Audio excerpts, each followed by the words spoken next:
Hello everyone and welcome to this month's Tudor Talk, and for those of you who don't know me, I'm Sarah and I'm the Tudor Travel Guide, and of course this month I'm going to be delighted to talk to Professor Diarmaid MacCulloch about a very interesting, fascinating and complex character that in some ways, particularly for those of us who love Anne Boleyn, we'd love to hate, but yet we can't help admire his many qualities. And we're going to be talking to Professor MacCulloch about the life of Thomas Cromwell in a moment. But just to kick us off, I would just like to say, if you are tuning in live, do give me a thumbs up, and I'd love to hear from you in the live chat. So I can see that Philippa has already joined us. Hi, Philippa from British History. Thank you very much. Very much looking forward to this. Thank you. So am I. So do say hello and do let me know where you are in the world. It's always lovely to see who is tuning in. And while people do so, and remember, of course, as we get going into our interview, I'm going to be kicking off the chat with Professor MacCulloch with a question of my own, but I hope that you've come prepared with some questions because I am going to try and fit in as many as we can in the time that we have together today. So a couple of housekeeping points.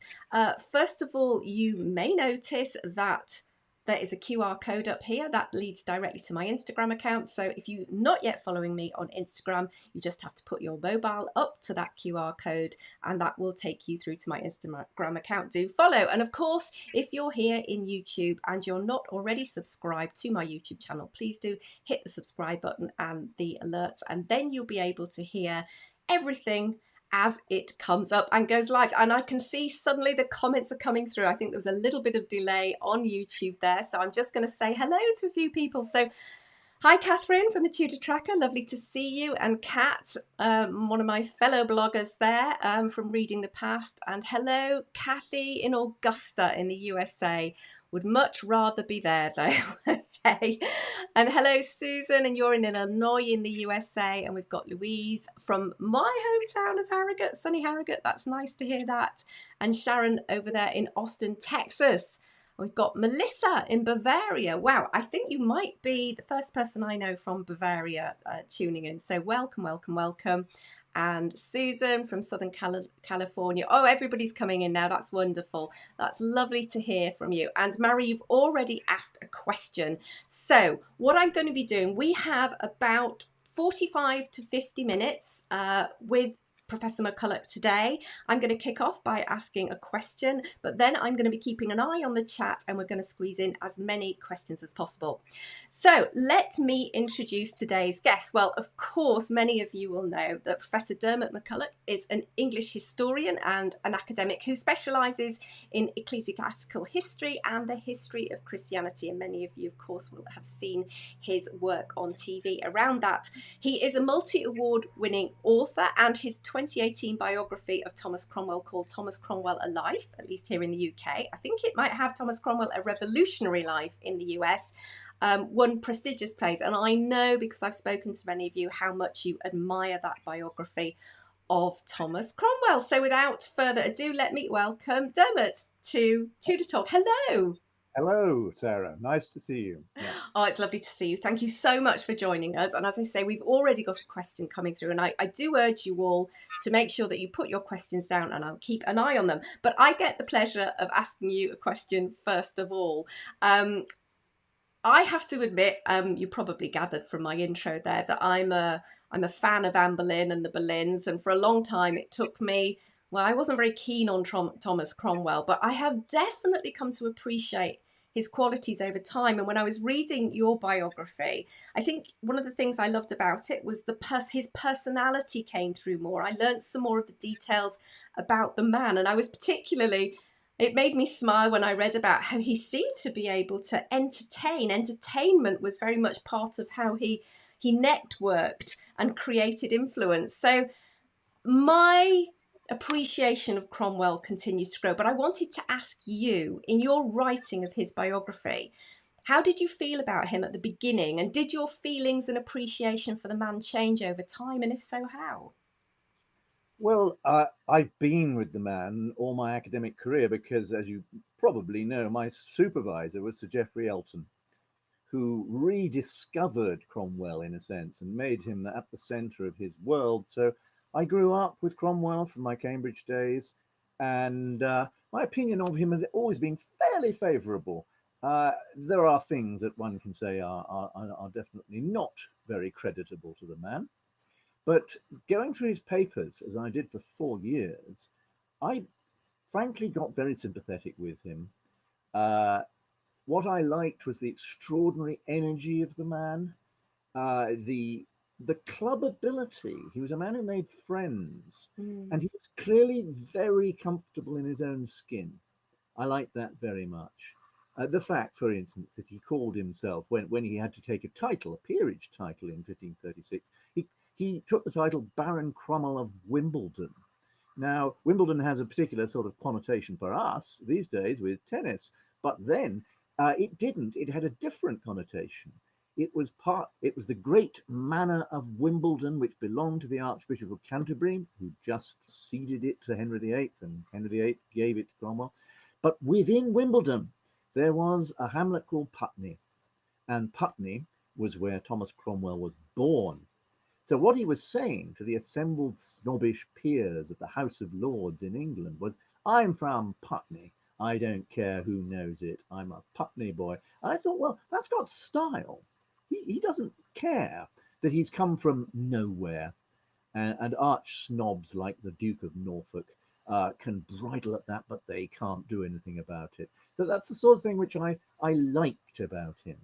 There was a dark, savage humour in the man, and that was something I didn't quite expect.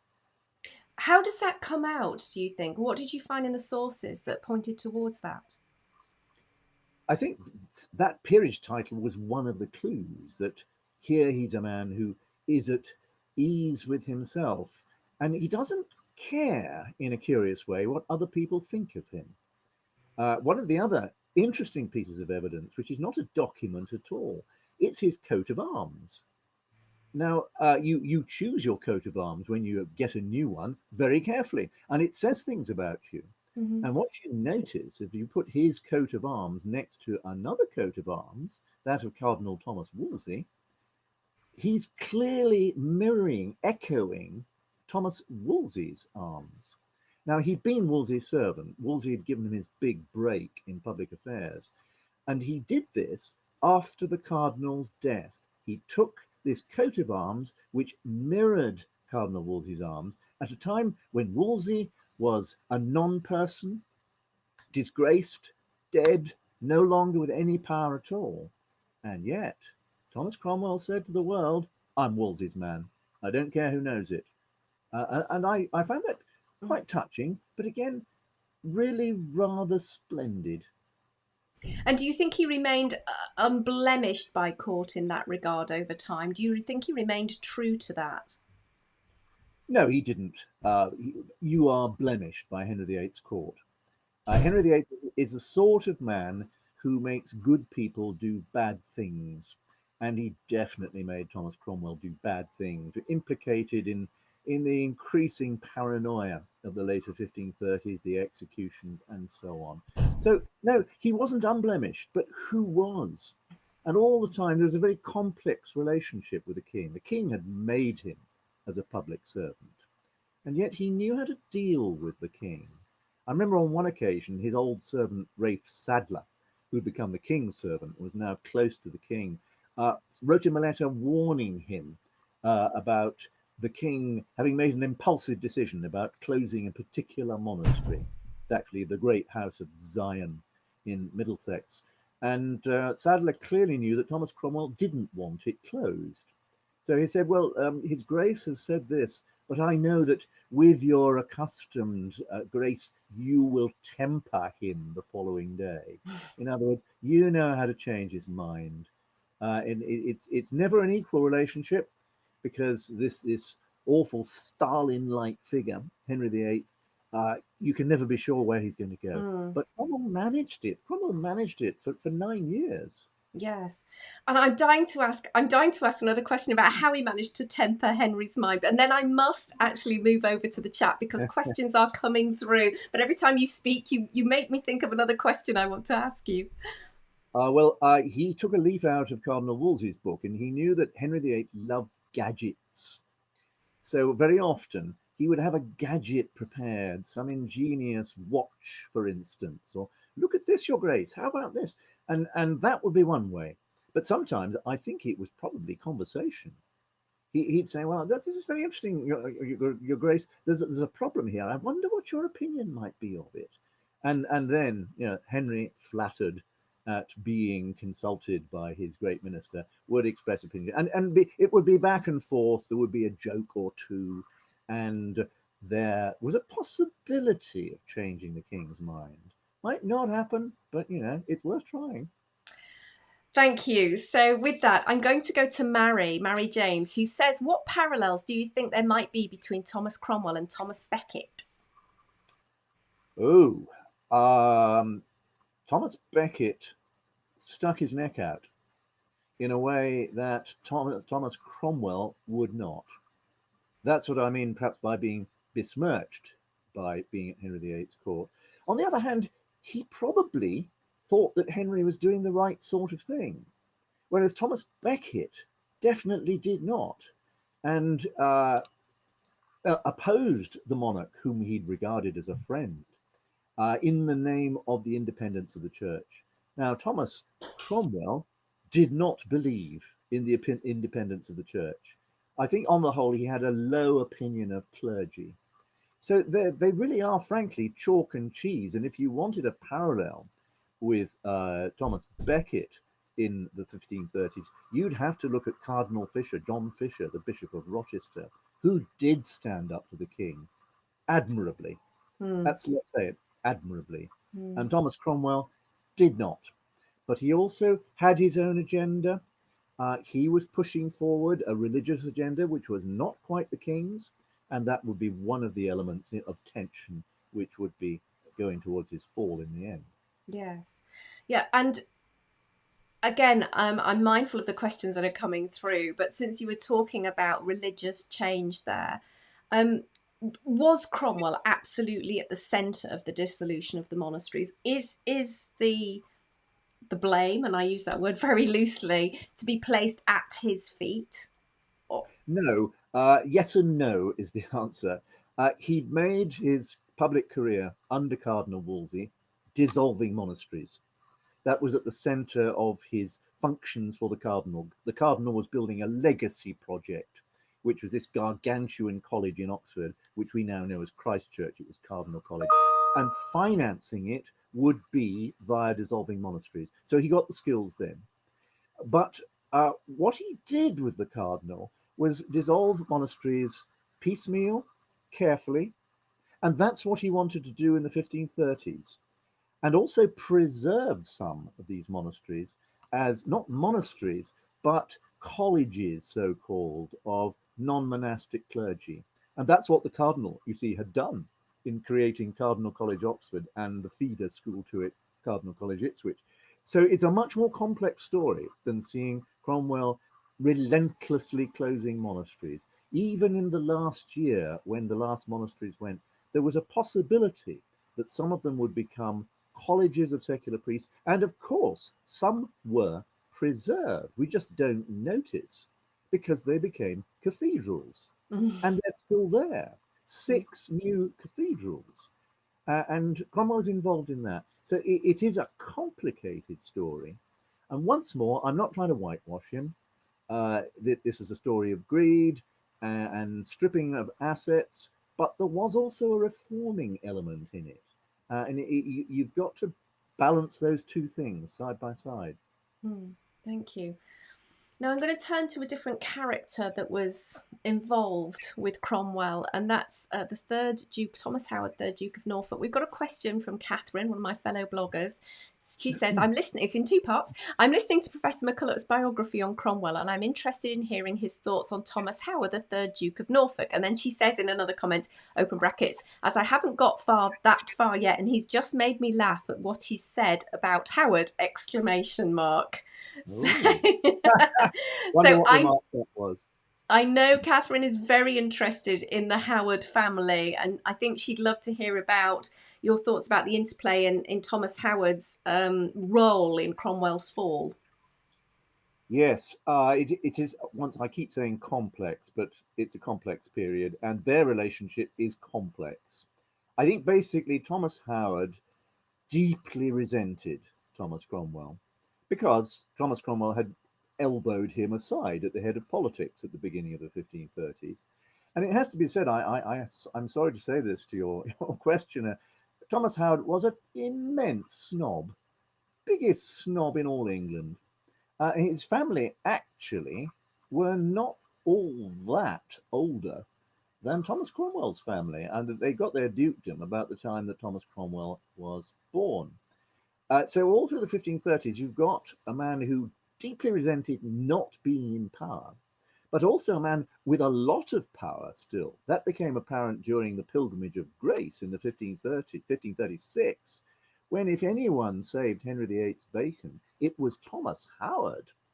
And that gave him an immense hold once more after years of being on the back foot, being defensive. So Cromwell, after that, had to be very careful in the relationship. And Thomas Howard also was very careful. So his letters can be full of bonhomie and friendship throughout the later 1530s. But in the end, it was Thomas Howard, Duke of Norfolk, who was at the center of destroying Thomas Cromwell. And that became apparent immediately after Thomas Cromwell's arrest. Howard was at the center of the group trying to create a new power around the king. Yes, I think Catherine, and she's just wrote another comment. She said, "Oh, he was a horrible man," in capital letters. So I don't think she's a fan. She's just intrigued by him. Fair enough. Lovely. So I'm going to come to Cat reading the past. What was his life like before Wolsey and Henry? How do you think his experiences might have shaped him as a man, courtier and politician? I love these kind of questions. The roots of people and their psychology. Yeah. Oh, it is fascinating, isn't it? And we don't know enough about his early years. He's extraordinarily obscure until he entered Thomas Wolsey's service, which was 1524, by which time he was nearly 40. So we've lost all those years very largely, but we do know the significant things. And the really significant thing is those late teenage years when he escaped Putney and didn't do the normal thing that an unimaginative, rebellious teenager would do, which would escape to London. No, he escaped to Italy, to Florence, to Venice. And so he threw himself into the center of culture and power in Europe. England's marginal, second-rate place, second-rate country. Italy's where it mattered. And so he could see how the center of European culture and power acted. And that's what he brought to the unexpected political career under Wolsey. And of course, he spoke perfect Italian. He read Italian all his life, among his many languages. And that's what got him into Wolsey's service. Those Italian years are so important. If only we knew more. I still hope that in some obscure urban archive in Italy, Signor Cromwello would appear. But remember, he was just a teenager, didn't pay taxes, didn't commit a crime, and those are the things which get you in archives. But then Wolsey spotted the Italian speaker, and Wolsey, the legacy project again on which Thomas Cromwell worked, Wolsey was building his own tomb, or rather having it built. Hey presto, guess who? By Italian craftsmen. Yeah. So there's Cromwell's role. He's the man who conveys the cardinal's wishes to these temperamental Italian artistic types with a little Italian joke once more, and everything is smoothed over. And there is one crucial letter which alerted me to this from one of these Italians, Rovezzano, the sculptor. And it's at the end of the whole fall of Thomas Wolsey. And he says, well, Signor Cromwell has been so good to us all through the years in which we've been working with him.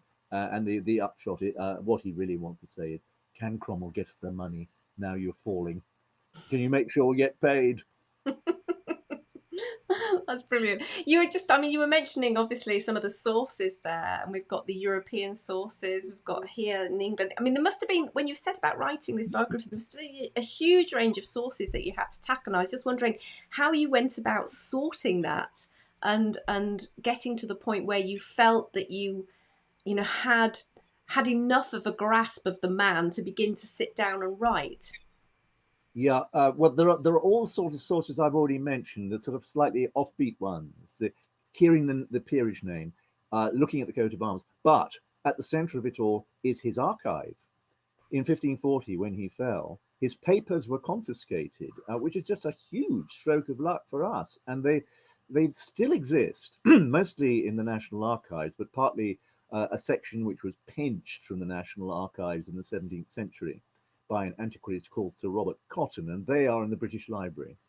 So we've got these two, we've got letters and other people's papers, but it's largely the National Archives state papers in which you find what you need.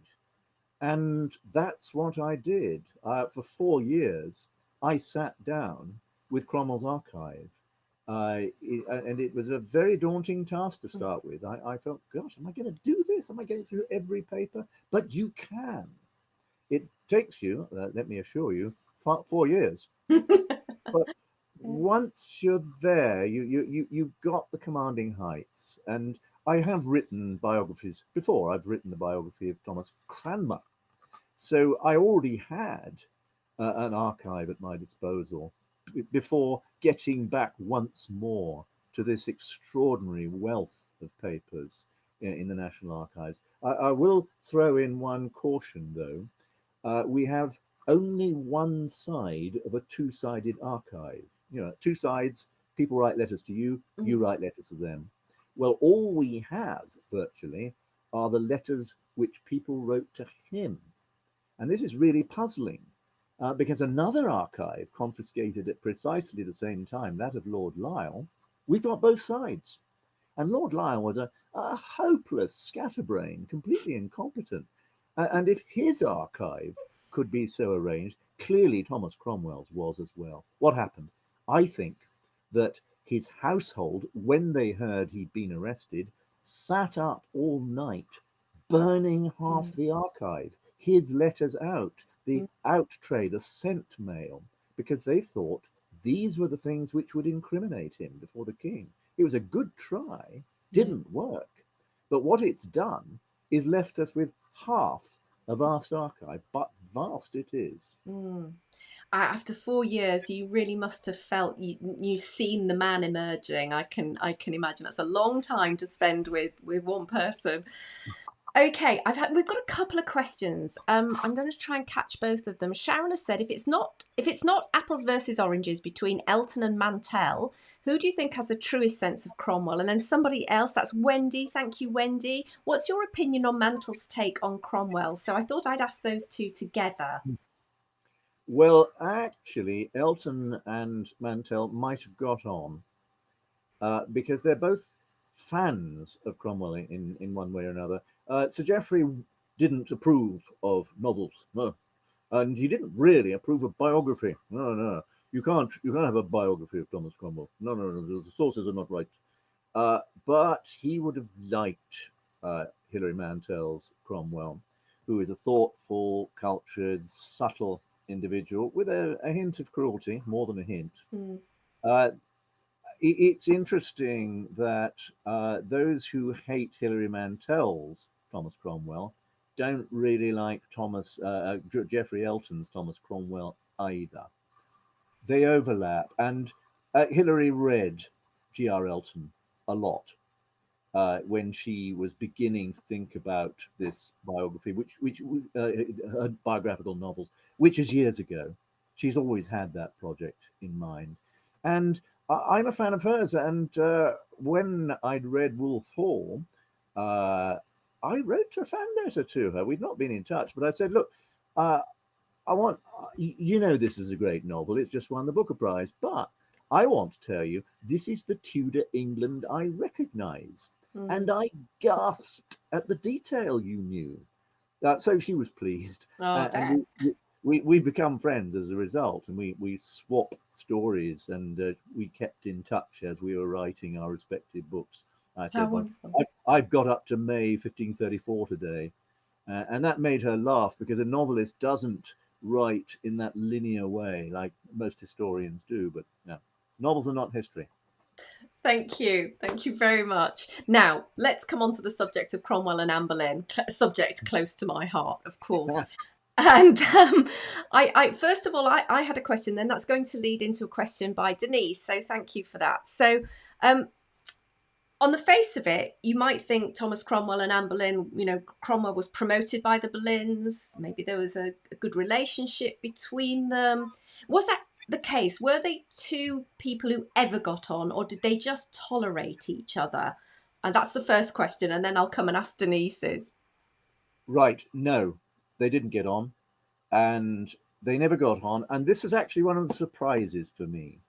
I had thought, when I was writing my biography of Thomas Cranmer, that, as you say, Thomas Cromwell would have been a protege of Queen Anne Boleyn. After all, in many ways, he created the circumstances which made the marriage work. But once more, it was that heraldry which gave me the clue to the fact that actually they loathed each other.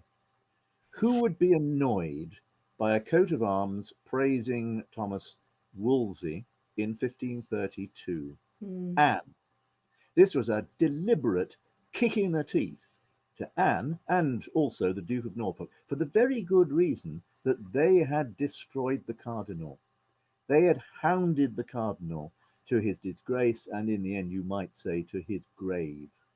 And so in 1532, Thomas Cromwell, the rising politician, was saying to the Duke of Norfolk and to the rising future queen, I'm Wolsey's man, and don't you forget it. Now that makes sense of so much more about the 1530s. It explains why, when the time came, Cromwell made sure that she was destroyed. The vital thing was, of course, that she lost the king's favour. The king lost his trust in her. But once Cromwell had spotted that, she was doomed. And he said that to the imperial ambassador, Eustace Chapuis, with whom he got on rather well. And there's no doubt about it.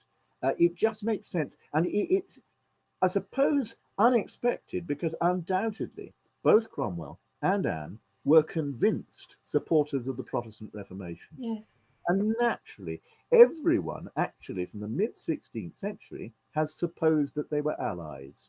That's the picture you get in John Foxe in his great Book of Martyrs, written in the 1560s. But it's not true. And I think Foxe knew it wasn't true, but it made things so much simpler when you were telling the story of the Protestant Reformation. Yes, because you might think that there was a greater cause around religion that people would ally themselves to, but here the personal distaste of each other has taken over. And actually, this does feed in. I think you might have answered the question, but Denise was saying, do you think executing Anne Boleyn was Henry's idea or Cromwell's? Cromwell made sure that Henry thought it was his idea. It's that psychology again. You spot the way the king would like to take things, and you give the king very good reasons why he should.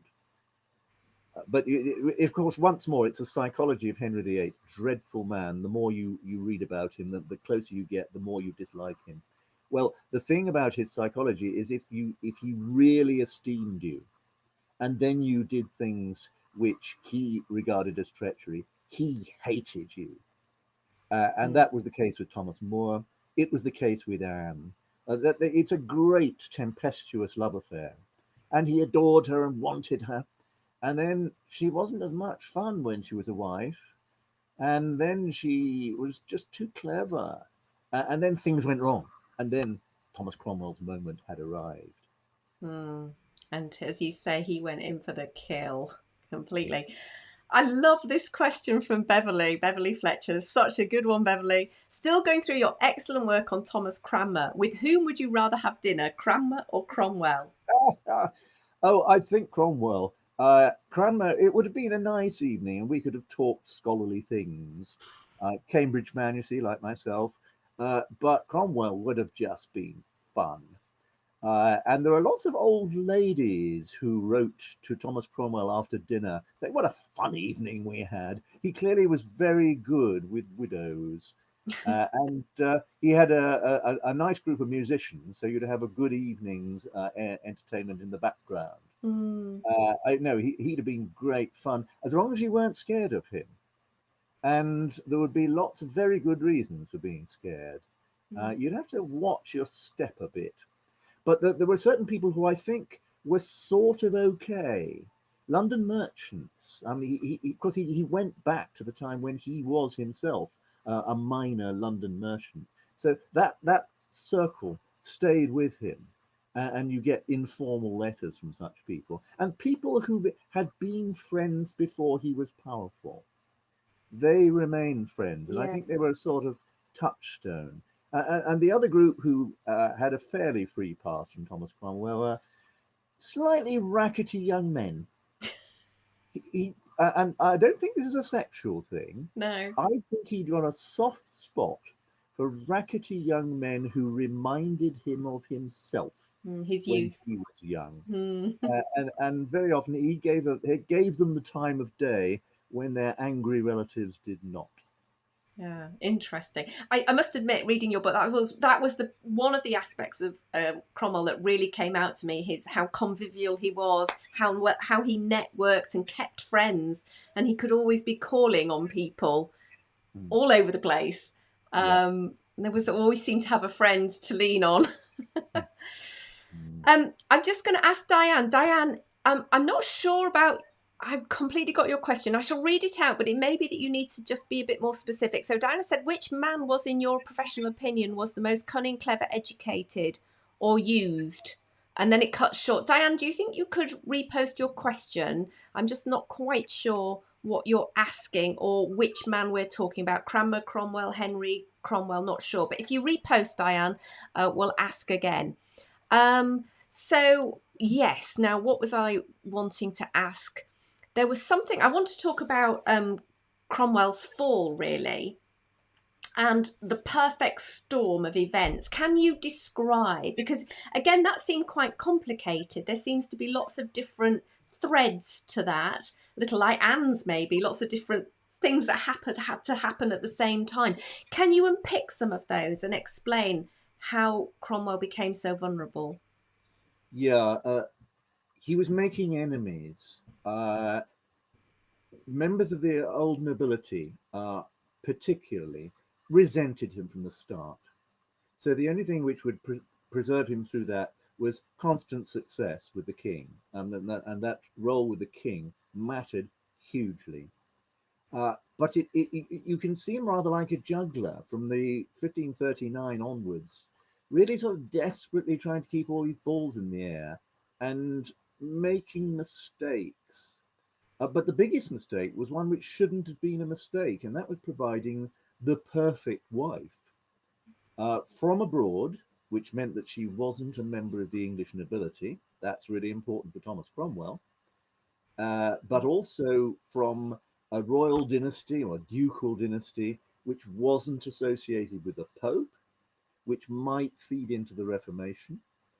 And there are not many princesses around who fit that profile. And he thought he got it made. Cleves, it's pretty minor, and it's really down scraping the barrel among European ducal royal houses, but they're royal and they're quite important in Western Germany. So Anne of Cleves, and we all know about Anne of Cleves, and the upshot was that everyone thought, who escorted her to England, for instance, yeah, she's okay, she's a bit dull, but that's all right, you know. She won't cause the king any trouble, not like that Anne Boleyn lady. Oh no, she won't answer back. And then you get this extraordinary personal chemistry, the disastrous chemistry of Henry just loathing her on sight and not being able to get out of the marriage. Now, the marriage was clearly Cromwell's baby. So now the king, frustrated, embarrassed, not being able to see a way through, blamed the minister. Now, at that point, everything else which might destabilize Thomas Cromwell flew in. Thomas Howard, Duke of Norfolk, could now express the resentment, the hatred which had been festering in his mind. All those various other enemies, particularly Catholic ones, but not necessarily um, very profound Catholics. It's a perfect storm in that sense, but at the centre, the absolute indispensable element in the four was Anne of Cleves, or rather Henry VIII's opinion of Anne of Cleves. Right, yes. And that sense again that the wolves are circling, they just need to get the sniff of blood. And it's, you see that pattern time and time again. I'm afraid I don't know your name other than it's Texas Hill Country. It sounds wonderful. And we're back to Anne Boleyn. We're jumping around a little bit, but I'm obviously just picking off questions as they come in. Thank you so much for this one. Has Anne Boleyn been misrepresented in Mantle's book? She's depicted as harsh and calculating. An exaggeration? Question mark. Well, you have to remember, Hilary's a novelist, and her novel is seen through Thomas Cromwell's eyes. Although he constantly refers to himself as he, that's part of her very interesting psychology of the man, that he even observes himself. So that's really important to remember. We're seeing Anne through Thomas Cromwell's eyes, and that's what he saw. I think that's right. She was calculating. She was highly intelligent, and clearly a huge and powerful personality who could enthrall the king. The king loved her, and other people loved her as well. Among them, those who got executed. I think quite a few people loved her. Not all that many people liked her. That became apparent on her fall. There was a sigh of relief at court among people who'd held their tongues during her time or had been sidelined. But now she'd gone, and there is a John Lord Russell made that famous remark, Sir John Russell as he was then, that we have moved from winter into spring with the new queen, who was an ally of Thomas Cromwell, Jane Seymour. So let's not get too hung up about Hilary Mantel's version. Eric Ives wrote a splendid biography of Anne Boleyn, and I think that gets her right. She's hugely intelligent. She doesn't take any nonsense from anybody. She's really caught up in the Reformation, and you have to take this fascinating personality, the personality that fascinated Henry VIII until it didn't, and you put that beside Thomas Cromwell, another sparkling, complicated personality. Yes. And quite apart from the Wolsey thing, you could see why they might not get on. Yeah. You can't you, actually? Yes, that's wonderful. Okay, we're going back to Anne of Cleves, I think, with two questions here. So we're bouncing back. First of all, Louise, are you surprised that Cromwell, who would have known something of the king's taste in women, did not double check Anne of Cleves' suitability? So are you surprised he made this faux pas? And then Philippa from British History Tours, following on from Louise's question, was Cromwell's mistake with Anne of Cleves that this would have been the first time Henry would not choose his own bride?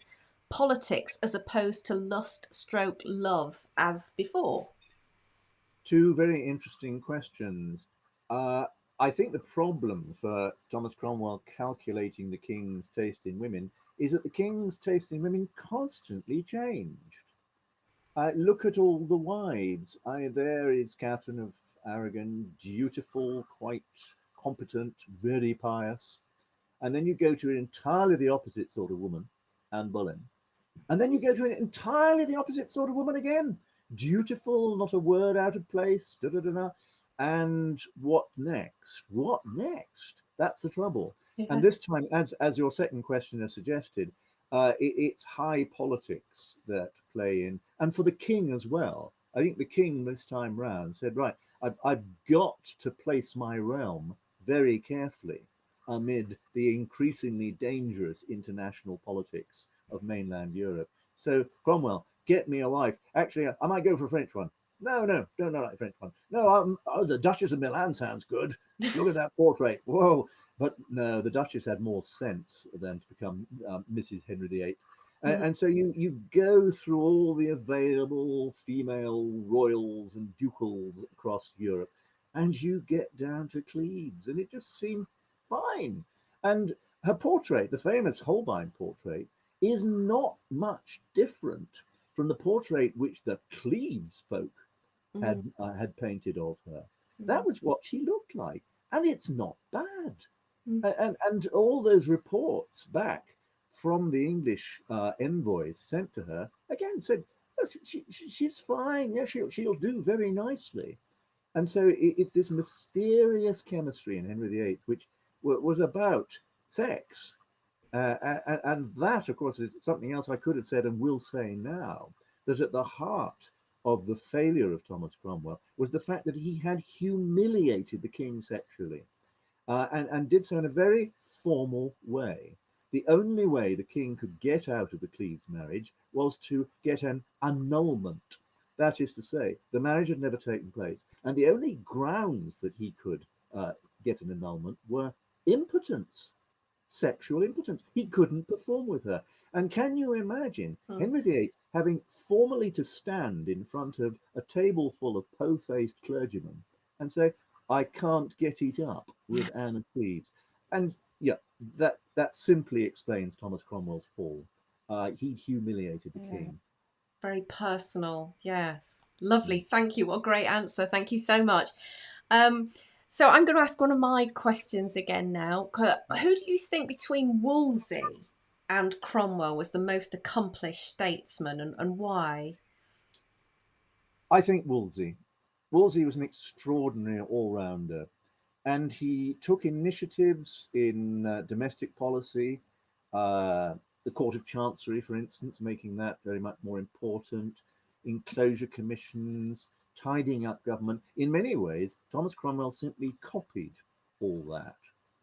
But Wolsey's talents extended to foreign policy Mm. in a way that Thomas Cromwell's didn't. And the King Henry gave Wolsey much more free rein in foreign policy than he ever gave Cromwell. He actually said that. And Thomas Cromwell is not a suitable man to do what a king should do, which is negotiate with other kings. Wolsey had been allowed to do that, and that may be one reason why Henry felt that he wouldn't allow Cromwell. But between them, they are both very talented. You might say Cromwell is a mini Wolsey, but he also carried out things which Wolsey only planned. Wolsey, again, terrible juggler, so many balls in the air, that he started things which would not continue. Sorry about the ice cream van's arrived. If anybody wants an ice cream, Excellent. it just shows we are in the English summer here. Finally. I'm sorry, it may start up again in a moment, but we are coming towards the end of our chat. There's maybe time for just one or two more questions. If I've missed your question and you're absolutely burning to ask something, do put that in the chat now, folks. And I'll keep an eye out for that. But I will just ask, because I love Tudor places, as people who follow the Tudor Travel Guide will know. And I'm fascinated, actually, by Cromwell's two properties in London, Austin Friars. And I'm trying to do a bit of research on Stepney. So I'd just love to ask you about, particularly the latter, about what we know of that property, if anything. Of course, it's associated with where Mark Smeaton was taken to be interrogated. So what have you found out about what we know about Stepney as a property?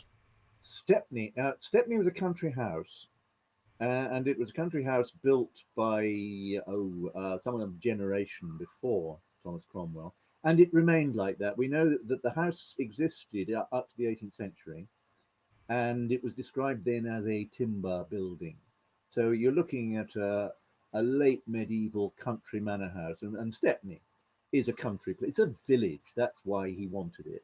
It's a place to retreat to, with a big parish church next to the house, St Dunstan's, which, of course, as you know, is still there. The house is gone, and I'm not sure how much we know about it, apart from those rather general things. There may well be inventories in existence, who knows, of the later occupants. Certainly nothing of Cromwell's. And it really became Richard Cromwell's house in the later 1530s. Cromwell, of course, had other houses. He'd got the huge country house at Mortlake, so he didn't need Stepney, at least after that famous interrogation with Mark Smeaton. Mm. And Richard could use it as a country house. Richard was in effect a sort of honorary elder brother to young Gregory. He was the guy who kept an eye on Gregory, and Gregory was quite a lot at Stepney before he got his own swanky house at Lewes, Oh, and interesting. then later in Kent. Interesting. Oh well, I'm looking forward to maybe trying to pull as many threads as possible around that. Thank you so much. We have had a few questions coming in. I'm very well aware of the time. We've probably got 5 minutes tops. So I'm going to ask. Philip has put a little ice cream cone, and somebody said a 99 for me, please. Thank you, Louise. But Philip has asked, what did Cromwell feel about Wolsey's downfall? I might be able to guess the answer to this, but it'd be lovely to hear. Oh, as I've said, he adored the man, but he also realized his faults. And we have a fascinating correspondence, one of those very few moments where we get quite a lot of letters of Thomas Cromwell to Wolsey, and that is because they were preserved in Wolsey's archive, which was also confiscated by the Crown. And those letters, with Thomas Cromwell in London, Thomas Wolsey now in Yorkshire, are fascinating because Cromwell was keeping an eye on Wolsey's political situation at court from in Wolsey's absence, and he's saying to him, "Look, the game's up. You really must not expect a comeback. You are, after all, Archbishop of York. Just be content with that, and please don't do what you evidently are doing, which is just swanking around Yorkshire and making a huge fuss and becoming popular in Yorkshire. That's dangerous. Please do not do that sort of thing." And so this is a man who's looking after an extremely willful and pleasure-loving and splendor-loving master. When lots of other servants were deserting the cardinal and feathering their nest with the king, it's a touching relationship, and very often you sense that he's finding a way to convey bad news to the cardinal, and in the end, the cardinal just escaped his control and started intriguing with foreign monarchs. Absolutely stupid thing to do, but he was desperate, and he was desperate that his colleges were going to be closed. These babies of his, the king was going to. So I think the cardinal was descending into paranoia and madness, and taking it too far, and then he was arrested. And after that, well, Cromwell very typically sort of said, "Okay, that's that. The cardinal's dead. I'll get in the king's service." And he was already sort of secretary for Wolsey-related affairs as far as the king went. He was negotiating the rollout of Wolsey properties for the king. So he then just smoothly slid sideways into the king's service with a lot of help from friends of court at court. Significantly, people who did not like Anne Boleyn pushed Thomas Cromwell into the king's service. That's so. Thank you so much for putting me right on the Wolsey-Cromwell relationship, because there's that scene in Esher where Cromwell goes to Esher and he seems to sort of ride off, and I think the impression is he just kind of washes his hands of him then. But you've absolutely put that right in that he remained loyal for much longer.